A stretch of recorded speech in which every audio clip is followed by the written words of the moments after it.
Yep, I can hear you. All right, perfect. Yeah, yeah, just in case the hotel Wi-Fi. All right. Well, I think we're live. Patrice Sagay, welcome back Awesome. to your own Facebook Live program. Thank you, um, Robert. Good to be here.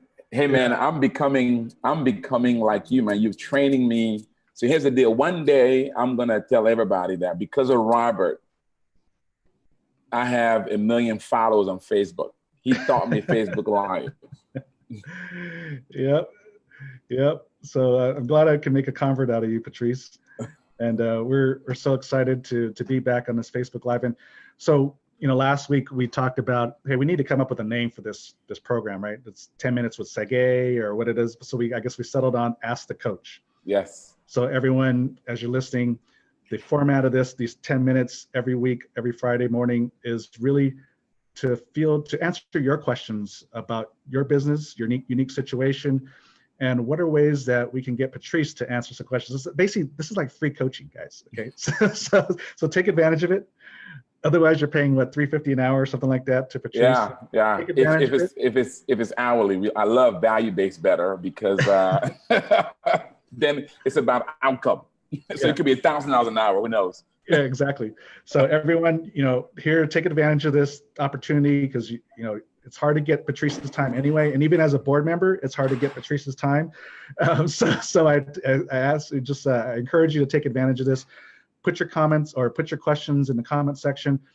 Ask the coach. Let's ask Patrice, something. Let's try and stump him. I think it's a good idea. Stump Patrice. Let's put it that way. For every stump, I'll pay you to coach you. Yeah, exactly.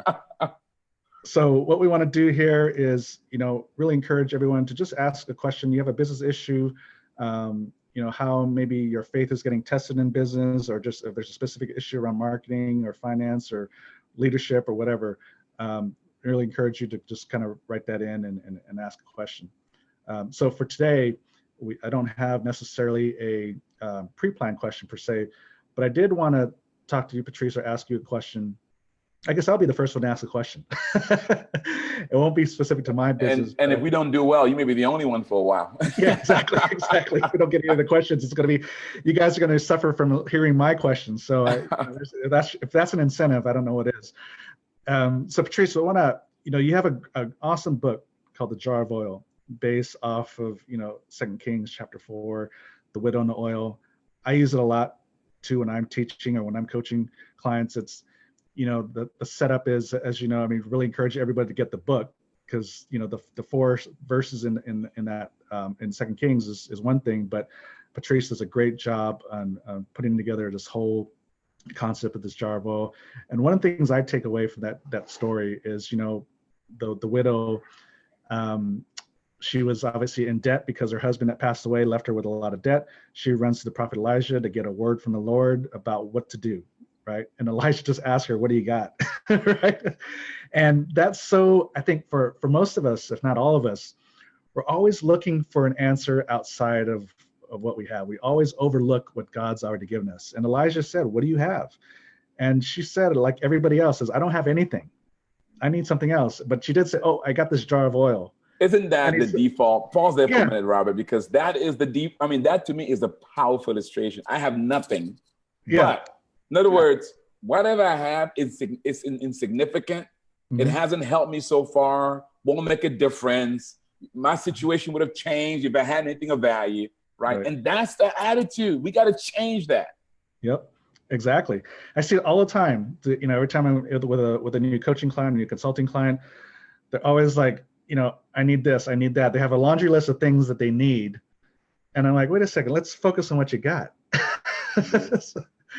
And so we always overlook what God's already given us.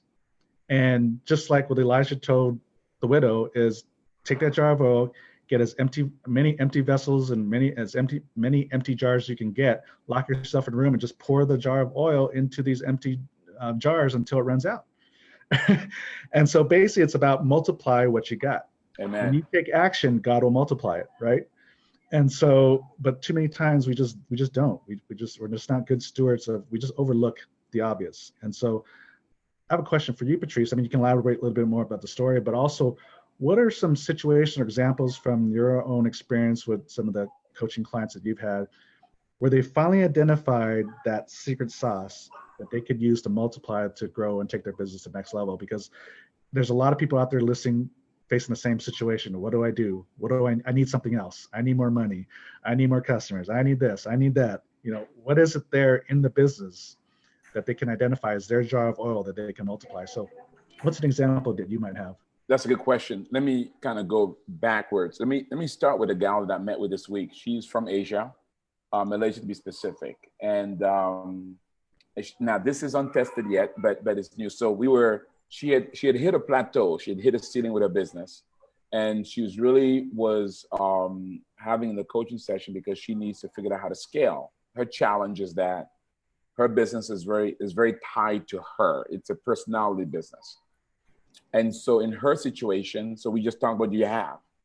And what's interesting with her is that she had been doing certain activities that were outside of her core competency, outside of her image consulting business, which was taking her a little bit off. And she thought that was, and then she got tired of it, and it was kind of fun. And so I said, your issue is that you're looking outside of yourself versus looking in. I said, let's talk about your core competencies, what you do, what you're about, and so forth. And then literally within that coaching session, Robert, here's what we identified. She loves shopping. She's an image consultant that loves to shop. And she has a knack for being able to help people buy and identify, whether it's clothing or whatever, wares that really fits them and unique, to the point where people, she doesn't make a lot money out of it now, but people literally look to her. I think she even charges for that. Look to her to buy stuff for their wives, particularly, or even for their husband, but especially for their wives. I said, so let me ask you a question. What if you combine your image consulting business concept with shopping? Are there product lines that you can pre-identify, that you can tie your name to, that fits your brand and image? Mm-hmm. That now, instead of you only going out physically shopping for people or referring people out there, now you have pre-selected lines that people get from you and you attach your name to. Mm-hmm. And I said, now what happens with that is that now the business goes beyond you, right? Because mm-hmm. anybody can sell that. Secondly, you have a repeatable mechanism. And thirdly, the sky is the limit. Literally within that session, she said, wow. She said, Patrice, I've thought about that, but I was afraid. And that's what happens oftentimes. Mm-hmm. That the things that our jar of oil, fear keeps us from uncovering our jar of oil. Yeah. Right? Because we said something in our head said, if it's too simple, mm-hmm. it's too easy. Yep. If this was true, why would there's this kind of doubt that creeps in, and we put more faith in things on the outside because it comes prepackaged. It comes with some kind of pseudo guarantee, right? It appears that it will do what we need, versus mm-hmm. on the inside of us, it requires a sense of inner confidence. It requires a sense of me believing in myself and me valuing the thing that only I must put value in first before anybody else does. Yep. I think you've hit a good point too. It was too simple. I think we try to open. I think we feel that it has to be more complicated, more sophisticated, and whatever that means, right? But I think a lot of times what they overlook is the simplicity of your gift, because it's in your gifting. It is simple. It's not simple for other people, though. You got it. You got it. Right. So that's where the complexity and sophistication comes. It's really from people from the outside looking in, say, wow, this is really cool. This is sophisticated. This is complex. Well, it's not for the business owner because that's how they're wired. Exactly. And so, but we got to make it more difficult. That's right. That's right.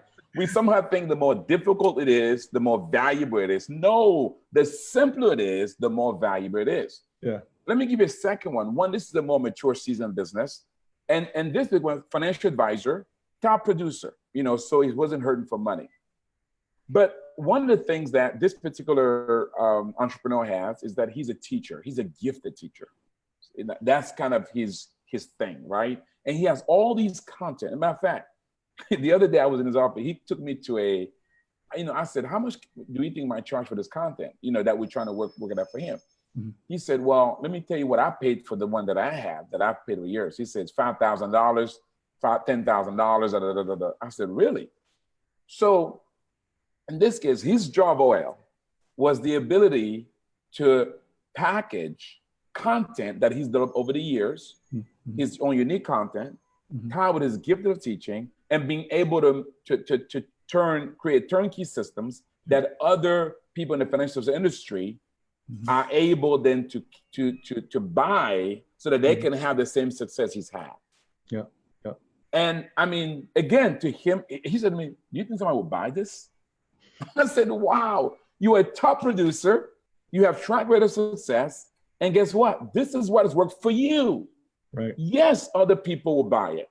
Yep. Because they're not buying a theory. They're buying something that's tested and proven. Yeah. And then people are paying him anyway for his knowledge, right? In one way or another. You got it. And so you got it. Other people are going to do it. You got it. So again, awesome. Simple, doesn't require anything. He already has it. Just a matter of tweaking it. So here's the question. Take an inventory. If you're listening to us right now, if you're watching this, again, post your question. We'll have to ask you a question, but take an inventory. What do you have? Do what Elijah told the woman with the jar of oil, the widow. What do you have? What do you have in terms of intellectual property, ideas? What do you have in terms of hard assets? What do you have in terms of innovations, maybe unique way of looking at something? What do you have? Mm-hmm. And you'll be surprised. Now, do this. Do not bias what you have by your own thoughts or fears. Right, right. Just make that inventory. Write everything. Just write no matter everything. How small, right? How small, how big. A pen. You got it. You got it. And maybe have somebody else with you too, because you're normally going to self-select out. Exactly. And somebody else just kind of brainstorm and throw it out. Exactly. And just kind of put it out there. I mean, because you realize you have more riches than you actually realize. You got stuff, man, because guess what? As you know, Robbie, in the movie said, God does not put us in any situation with nothing of value. Right. I mean, let me tell you right now, here's how and I hope my family isn't this one, my family in Africa. We'll make sure we boost it to Cameroon. Yes.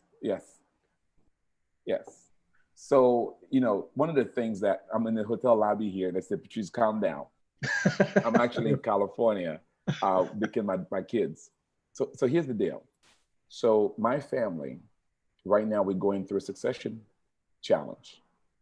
My mother died, left a lot of value. But because we so caught up in what we don't, in our own trials and challenges, we don't see, and we do see, but because here's the deal. If you're gonna do not die and leave your children without a succession plan or without a will. Mm-hmm. It's a disaster for disaster. Yeah. So Robert, when I make an inventory of my family's asset, you're talking not 1 million, you're talking literally close to $5 to $10 million worth of assets. Wow. Between cash and property and goodwill. Wow. But we're stuck. Oh, jeez. We're stuck. It's the saddest thing in the world. Mm-hmm. Wow. Sorry to hear, Patrice. So yeah, there's a good lesson. Pray for my family. Pray for my family. Yeah. We'll be praying for you, Patrice, and wisdom, grace, and also great advice. Yeah, make an inventory of what do you have, and just like remember the widow and oil, even that little jar of oil can mean a lot. And I've done the same thing with my clients. Sometimes the most insignificant thing can turn out to be most significant, have the most significant impact in the business. So Patrice, thanks. We can go on, I know, forever, but we have next week and the week after. Yes. So everyone really write down your questions and comments in it. And if you don't want to make it totally public yet, you can always just message the Nehemiah Project page or maybe message Patrice privately as well. So until next Friday, God bless you. Have a great weekend, and go make that list make the inventory of what you got. All right. Thank you, Robert. God bless All you. right. God bless Patrice. God bless everyone.